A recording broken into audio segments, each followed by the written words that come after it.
So, why kettlebells? What makes kettlebells so great? What are they great at? Ironically enough, I like kettlebells so much because they're not great at anything. Or at least they're not the best at anything. They're definitely great at stuff.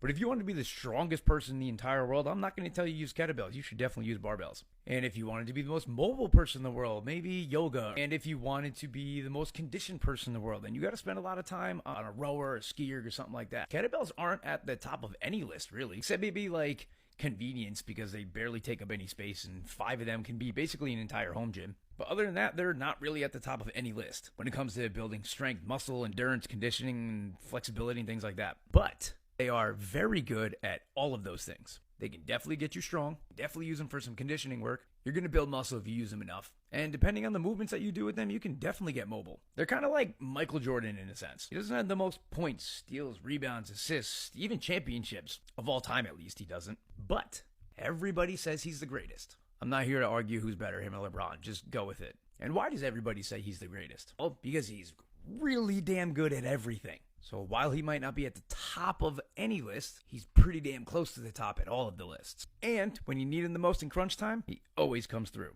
That's what kettlebells do. They're not at the top of any list, but they're really close to the top of all the lists. And when you really need a clutch, quick 30-minute strength and conditioning workout, nothing's better. So yeah, that's why kettlebells.